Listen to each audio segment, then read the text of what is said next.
Hi friends, आप सभी का आपके अपने यूट्यूब चैनल यूपीएससी इन्फो 24 में स्वागत है। तो दोस्तों, हम उम्मीद करते हैं कि आप सभी लोग स्वस्थ होंगे और खुश होंगे। फ्रेंड्स, ये जो वीडियो है पीजीटी पॉलिटिकल साइंस का प्रैक्टिस सेट 245 है। तो अगर आप TGT, PGT, LD grade, GIC और असिस्टेंट प्रोफेसर की तैयारी कर रहे हैं तो ये वीडियो आपके लिए है। वीडियो पसंद आए तो वीडियो को जरूर लाइक करिए। चैनल पे नए हैं दोस्त तो चैनल को सब्सक्राइब कर लीजिए। स्टार्ट करते हैं पहला नंबर क्वेश्चन।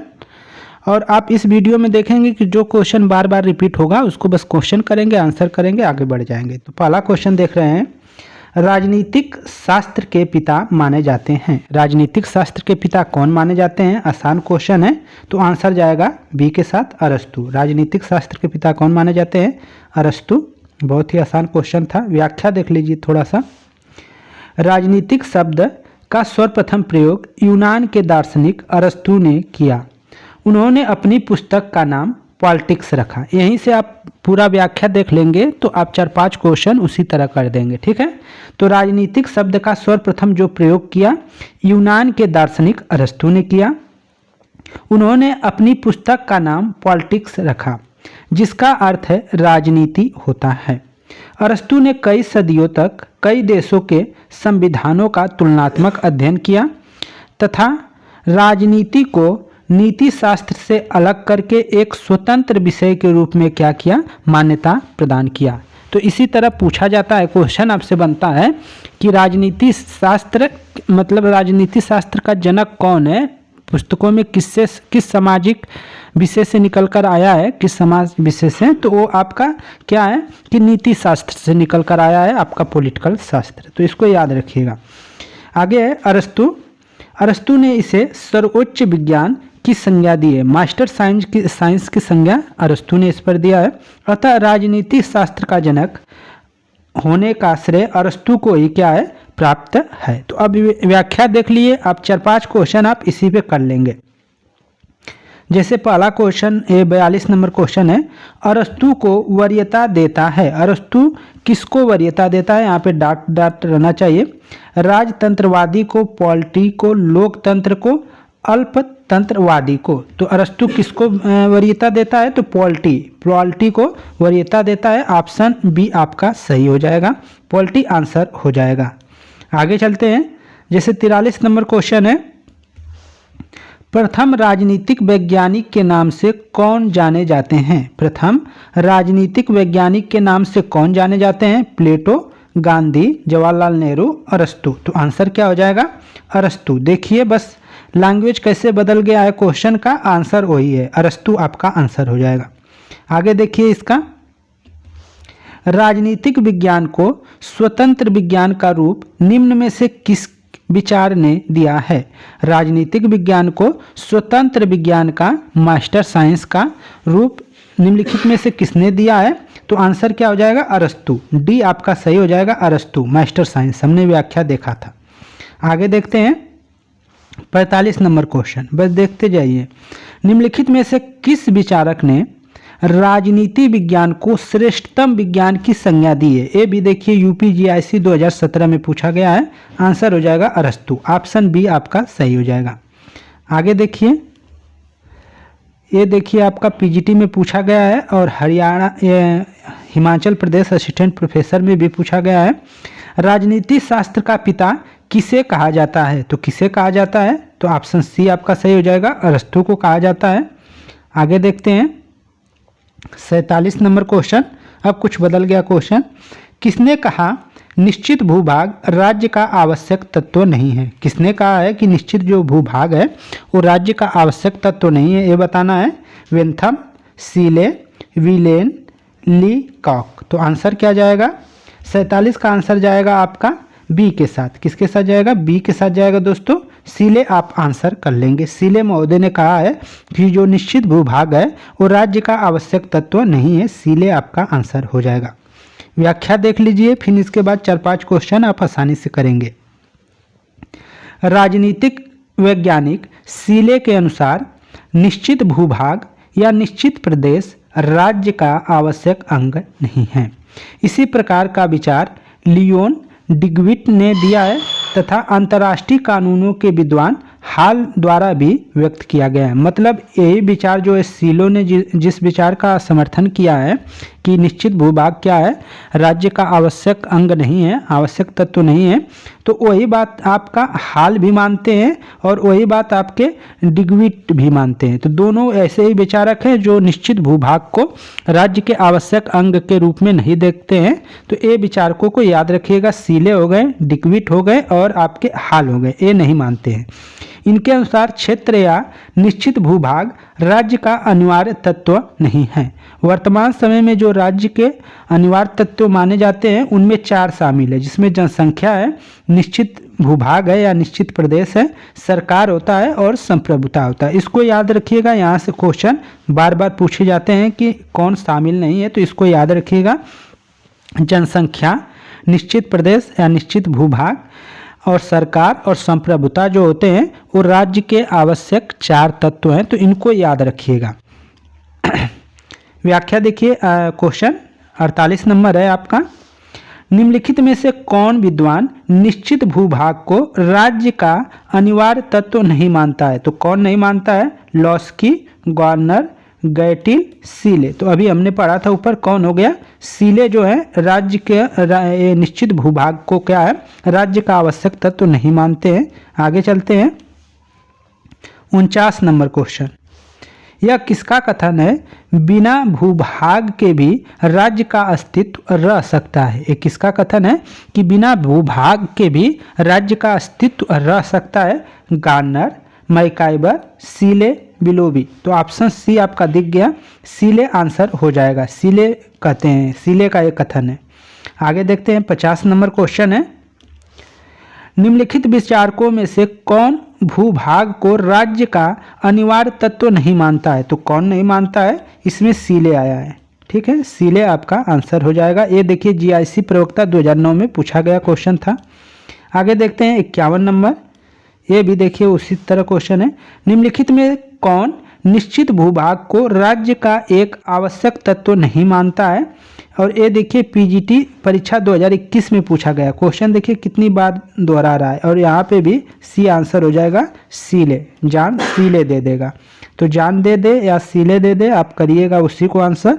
आगे है, निम्नलिखित में से कौन सा विद्वान भूमि को राज्य का आवश्यक तत्व नहीं मानता है? कौन नहीं मानता है? हाल दे दिया, स्पेंसर है, मैकाइबर है, डुगवी। यहाँ डुगवी है, इसको याद रखिएगा। तो हमने 2 को पढ़ा था और इसमें ऑप्शन ए भी है कि उपयुक्त में से एक से अधिक।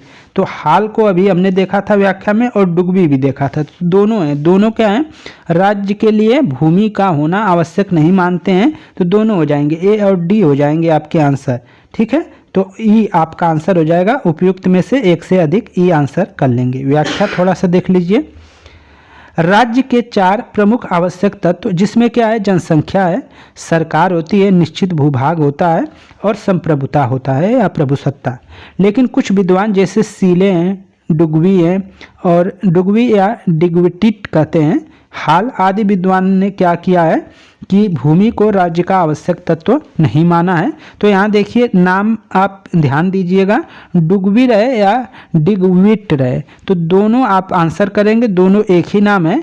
तो सीले हो गया, डिग्विट हो गया और हाल जो है, ये 3 जो विचारक हैं ये निश्चित भूभाग को राज्य का आवश्यक तत्व नहीं मानते हैं। तो ये ध्यान देने योग्य बातें हैं। आगे यही क्वेश्चन है, फिर ये देखिए 12 में भी पूछा है, 17 में और यूपीजीआईसी परीक्षा में दोनों बार पूछा है। तो किसने निश्चित जो भूभाग को राज्य का आवश्यक तत्व नहीं माना है? तो आपका इसमें देखिए सुकरात भी आ गया, प्लेटो आ गया, अरस्तु आ गया, बिलोवी आ गया। अब बिलोवी आपका आंसर होना चाहिए 53 का जो होगा, 53 का आंसर कर लेंगे, डी बिलोवी आपका आंसर हो जाएगा। इसमें देखिए बिलोवी नया विचारक जुड़ गया। बिलोवी ने भूमि को राज्य का आवश्यक तत्व नहीं माना है। बिलोवी एक और ऐड कर लीजिएगा, सीले डिग्विटी के बाद और हाल के बाद ये बिलोवी भी एक आंसर हो जाएगा, 4 हो गए।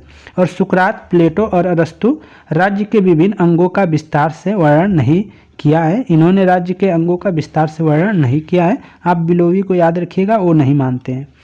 आगे चलते हैं, 54 नंबर क्वेश्चन है और यूपी जीडीसी परीक्षा 2013 में पूछा गया क्वेश्चन है आपका। व्यक्ति का समस्त महत्व उसकी संपूर्ण आध्यात्मिक यथार्थता जो कुछ उसे उपलब्ध है, इसीलिए वह राज्य का सदस्य है। यह कथन किसका है? यह कथन किसका है? ऑप्शन ए है हीगल, गार्नर, जोड, बोसांके। तो आंसर क्या हो जाएगा 54 का? ये सही हो जाएगा, हीगल का ये कथन है। क्वेश्चन देख लीजिए कि व्यक्ति का समस्त महत्व और उसकी संपूर्ण आध्यात्मिक यथार्थता जो कुछ उसे उपलब्ध है, इसलिए है कि वह राज्य का क्या है? सदस्य है। राज्य को सर्वोपरि मानता है आपका हीगल। तो हीगल को याद रखिएगा, हीगल राज्य को सबसे सर्वोपरि मानता है और राज्य का सदस्य होने के कारण ये भी आपका हीगल कहता है कि आपको कोई चीज़ मिल रहा है। अगर आप राज्य के सदस्य नहीं रहते तो आपको कुछ नहीं मिलता, ऐसा मानना है हीगल का। व्याख्या देख लीजिए थोड़ा सा। हीगल व्यक्ति और राज्य के संबंधों को लेकर उदारवादियों के विपरीत यह मानता है कि व्यक्ति अपने सत्य, अपने वास्तविक अस्तित्व और नैतिक पद की प्राप्ति राज्य का घटक होकर ही क्या कर सकता है? प्राप्त कर सकता है। अगर आप राज्य के घटक हैं तभी ये सब चीज़ें आपको मिलेगी, ऐसा मानना है हीगल का। अगला क्वेश्चन है, इसमें देखिए 2000 में पूछा गया क्वेश्चन, किसने कहा राज्य पृथ्वी पर ईश्वर की गति है? देखिए क्वेश्चन वही है, बस इसका क्या है, पूछने का ढंग बदल दिया है।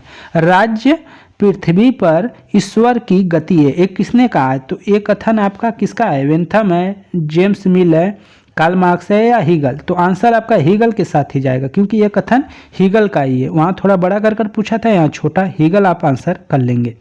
व्याख्या थोड़ा सा देख लीजिए। हीगल जो है इसका कार्यकाल देखते हैं तो 1707 से 1831 ईस्वी तक है और हीगल क्या है? एक जर्मन दार्शनिक है, जर्मन दार्शनिक हीगल है। तो ये भी पूछा जाता है, तो जर्मन दार्शनिक है। हीगल क्या है? जर्मन दार्शनिक है। इसे आदर्शवाद का प्रमुख उन्नायक माना जाता है। आदर्शवाद के अनुसार इस जगत की समस्त जो वस्तुएं हैं और सामाजिक संस्थाएं विचार तत्व की अभिव्यक्ति हैं। इस जगत की समस्त वस्तुएं और सामाजिक संस्थाएं क्या हैं? विचार तत्व की अभिव्यक्ति है। इसी संदर्भ में हीगल ने कहा है कि राज्य पृथ्वी पर ईश्वर की क्या है? गति है। राज्य पृथ्वी पर ईश्वर की क्या है? गति है। इसके अनुसार राज्य आत्मा के उच्चतम विकास का प्रतीक है।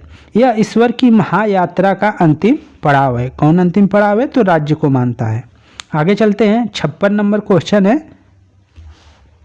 राज्य पृथ्वी पर ईश्वर का पदक्षेप है, किसने कहा है? 2004 में पूछा गया है क्वेश्चन, तो ऐसा आएगा तो हीगल, हीगल आप आंसर कर लेंगे।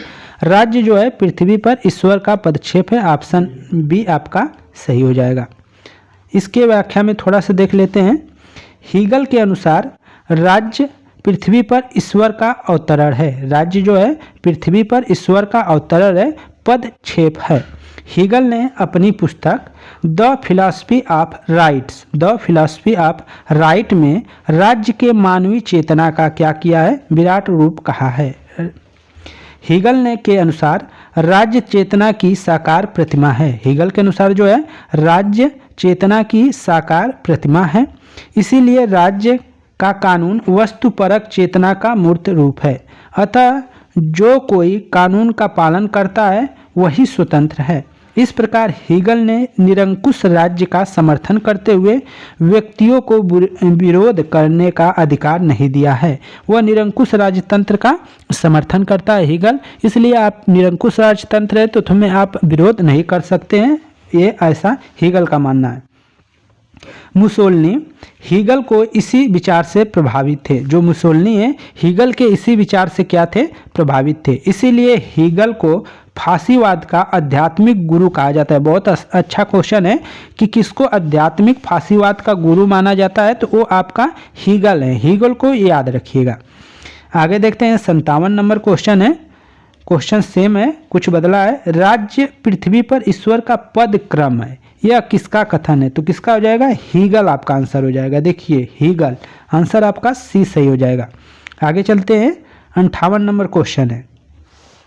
निम्नलिखित में से किसने कहा राज्य पृथ्वी पर ईश्वर का अवतरण है? किसने कहा? तो हीगल, आपका आंसर सी हो जाएगा। हीगल आपका आंसर हो जाएगा। 59 नंबर क्वेश्चन देखिए, इसका भी आंसर क्या हो जाएगा? आपका हीगल हो जाएगा। इसका आंसर क्या हो जाएगा? राज्य क्या है क्वेश्चन? राज्य पृथ्वी पर ईश्वर का अवतार है। दोबारा वही, तो हीगल आप देख लेंगे, हीगल आपका आंसर हो जाएगा, ये सही हो जाएगा। आगे देखते हैं 60 नंबर क्वेश्चन, इसको करिए। निम्नलिखित में से किस विद्वान ने समाज को ईंट तथा राज्य को सीमेंट कहा है? तो किसने कहा है? तो ऑप्शन ए हो जाएगा, आंसर ए सही हो जाएगा, आरसी वादिमलाल ने। आरसी वादम ने समाज को ईंट और राज्य को सीमेंट कहा है, तो ऑप्शन ए आपका सही है, ये सही कर लेंगे। व्याख्या देख लीजिए थोड़ा सा। आरसी वादम ने समाज को ईंट तथा राज्य को सीमेंट कहा है। डॉक्टर आरसी वादम ने अपनी पुस्तक राजनीति विज्ञान, उनकी पुस्तक का नाम क्या है? राजनीति विज्ञान में राज्य का स्वरूप अध्याय में राज्य और समाज के मध्य संबंधों पर विस्तृत चर्चा की है। इसमें टिप्पणी करते हुए उन्होंने लिखा है कि ईंटों की दीवारों में ईंट यदि समाज है, अगर ईंटों की दीवार बनी हुई है तो अगर ईंट उसमें क्या है? समाज है, तो उनके बीच लगी सीमेंट क्या है? राज्य है, जो ईंटों को अपनी जगह पर बनाए रखती है ताकि दीवार ज्यों की त्यों कायम रहे। इसी प्रकार राज्य एवं समाज के मध्य संबंधों पर वारकर ने लिखा है, वारकर महोदय ने लिखा है कि समाज राज्य द्वारा कायम रखा जा सकता है, और यदि समाज इस प्रकार कायम न रखा जाए तो इसका अस्तित्व क्या होगा? नहीं रहेगा, ऐसा वारकर महोदय का मानना है। तो फ्रेंड्स, ये थे आपके 20 क्वेश्चन। अगर वीडियो अच्छी लगी है तो वीडियो को लाइक करिए, चैनल पे नए हैं तो चैनल को जरूर सब्सक्राइब करिए। धन्यवाद साथियों, नमस्कार।